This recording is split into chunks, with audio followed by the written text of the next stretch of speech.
So, that map disappeared. Hang on. There it is. So Harding has won a significant victory here in the 1920 election. Problem is, his administration's going to go south relatively quickly. Part of his problem is Harding hires a lot of his friends. You have a good old boy network, people who support him, and he puts a lot of these people into high positions in government. So he'll make a lot of bad hires. He's going to get disliked. He makes some good hires. The guy here on the right is Herbert Hoover. Okay, Herbert Hoover, we'll hear more of him as we get into future lectures. He is Secretary of Commerce. Now, normally we don't talk about the Secretary of Commerce, so that suggests to you that maybe there's bigger things to come for Hoover. He was an engineer type guy, been to, I think, Stanford, if I recall. Anyway, usually seen as being very competent, above the board type. He's not one of Harding's good old boy network type thing. Trouble is, he makes more bad judgments. Harding gets more bad appointments than he does good. Okay? So he gets Hoover, but also gets a guy named Albert Fall. Here's Albert Fall. Albert Fall is the Secretary of the Interior. So this is a person who oversees, lands that the government owns, and I think the Park Service, I believe, is under here. Basically, everything to do with government-owned land falls under Albert Fall. Now, Fall is going to get involved in a scandal known as the Teapot Dome Scandal. That sounds like a weird name, for a scandal. So I'll tell you what it is. There's a geological formation in, if I recall, Wyoming, where they have found that there's oil. This is on government land. Now, at this time, the United States Navy was in the middle of transitioning from a coal-fired fleet to an oil-fired fleet. So they were phasing out the older coal-burning ships, and new ships were being built to burn oil. Some ships were converted. USS Texas, the battleship down in San Jacinto, was originally built as a coal-burning ship and then was modified to be an oil-burning ship. So some ships were both. And so it's decided that this oil will be left alone. The government knows it's there. If there were a future war at some point, they may need it. So it's basically on reserve for possible use by the Navy in case of some kind of national emergency. Now, the trouble is, Albert Fall, who's Secretary of the Interior, so falls under his control, goes ahead and arranges to let companies drill for the oil in the Teapot Dome. Now, I don't know all the particulars on this because, honestly, I've never really studied it. The book will probably talk about it some, but probably won't get a lot of particulars. I don't know how they expect you to get away with this. Oil derricks, drilling rigs are pretty big. You think somebody might go by and go, gee, look, they're drilling for oil over there. But Albert Fall took bribes. He took, compensation for letting this happen. Okay? And so he will get caught up in this. So there's this great political cartoon here. This leads to a Senate investigation. So the Senate actually looks into this situation. But here's his political cartoon over here on the left. You'll notice the oil, the teapot, and then it's also a steamroller. Okay? And this steamroller is rolling right down, it's the sign system, White House Highway. Okay? People are running for their lives. Okay? This thing leads right back to the White House. Okay? And there's other things going on, too, in the Harding administration. Even I don't know a lot about them, but I know it wasn't just this one scandal. There were some other things going on, that caused some grief. This is just the most famous one. This is the most famous scandal in American political history up until the 1970s, when you get the Watergate, which we'll get to at the very, very end of this class. So there had been scandals before, there's been scandals since, but this was huge, because it actually involves cabinet level official Albert Fall.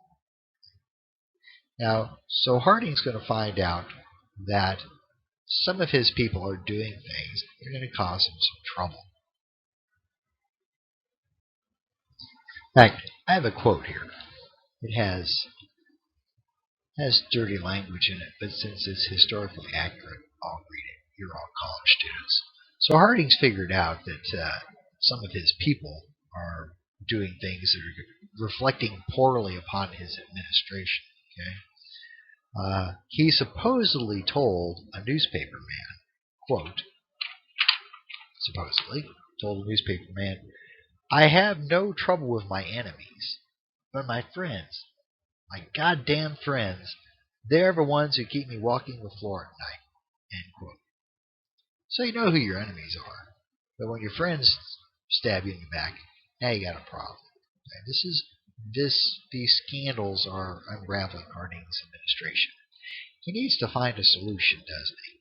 He needs to find a way out of his problem. So, in 1923, he takes a trip to Alaska, comes down with some kind of illness, food poisoning, and dies in office. Problem solved.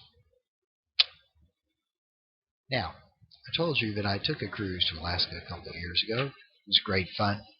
And they always have the guide who gives you local stories and stories of interest to keep you entertained as you ride the train around. So, this one particular guide said that there was a rumor that went around Alaska when Harding was visiting, that Mrs. Harding was seen picking a local plant that was known to be poisonous. Because President Harding had a girlfriend on the side. And so people speculate that maybe Mrs. Harding figured this out and slipped some kind of poison into his food, and that's why he got food poisoning. Now, I don't know if that's true or not, but it makes a good story, doesn't it? And so Harding checks out. He doesn't have to deal with the Teapot Dome scandal. And so the vice president comes to light, comes into power. And that, of course, is Calvin Coolidge. Now, a lot of the details on Albert Fall and Teapot Dome kind of came out after Harding died. I mean, it was in place before, but it's like peeling back an onion. They kept finding more and more, but Harding's no longer in the picture. Now, because Coolidge wasn't part of Harding's inner circle, he wasn't one of Harding's compadres, he was the governor of Massachusetts, he manages to stay detached from all this. He doesn't seem to be involved in any of these shenanigans that are going around in the Harding administration. So he'll end up being president. So Harding dies in 23, 24 is an election year, so Coolidge will serve out the remainder of Harding's term. Now, a couple things about Coolidge. They called him Silent Cal. Supposedly he didn't like to talk, which is unusual for a politician. But he wasn't particularly verbose. There's another story that may or may not be true, but people tell it, that Coolidge was at some kind of White House function, a party or something, and some woman came up and talked to him. "Hi, Mr. President," engaged in conversation, tried to get him to talk. He just stood there and nodded or listened or pretended to listen or whatever. And finally, supposedly, she said to him in exasperation, "Mr. President, I bet my husband I could get you to say 3 words." Supposedly looked at her and said, "You lose." So people paint Coolidge usually as being kind of a dull, boring guy. Many years later, when he finally did die, someone supposedly said to Dorothy Parker, I think it was, who was this noted author and kind of wit, someone supposedly said to her, "Did you hear that Calvin Coolidge has died?" And she supposedly replied, "Really? How can they tell?" So anyway, this doesn't mean he's not an intelligent guy. Okay? In fact, recently, in the last couple of years, I've heard some people resurrecting some of his speeches, trying to say, Coolidge had quite a brain on him, which people didn't notice it because he was so quiet. I don't know. Never met the man. But like I said, 23, 24 is election year. Coolidge will go ahead and run to be elected president. Okay? He's already in the job. He knows where the paper clips are. He knows where the whiteout is, the post-it notes. And they've already had the stationery printed, so why not go ahead and run to stay president? So in 1924, he will run for office. Now, the Democrats are going to run at a guy named John W. Davis. You got a picture of him here. Here's Coolidge. Here's John W. Davis. Now, the Democratic Party this time is kind of torn by all kinds of internal strife. Okay, they're having a hard time coalescing behind a particular candidate. Let me check my notes here real quick. Yeah, here it is. I wanted to check the notes because it was just such an incredible number, okay, that I wanted to tell you. But at the Democratic convention, when we're trying to pick the candidate, they go through 120 roll calls trying to come up with a candidate. So no one can coalesce. So I guess they just keep working down the list until they get someone that enough people can agree with that they can all vote him in to be the nominee. And that's John W. Davis. That suggests that the Democratic Party is not unified at this point. Okay? At this point, we see a reestablishment or the resurgence of the Progressive Party. Okay? And they'll run Robert La Follette, who we saw earlier in the lecture on progressives. He was a progressive back in Theodore Roosevelt's era. He's associated with Wisconsin. Coming up on the deadline on how long this slide show can take, so I'm going to stop here, and we'll pick back up in the next section and close out the election of 1924.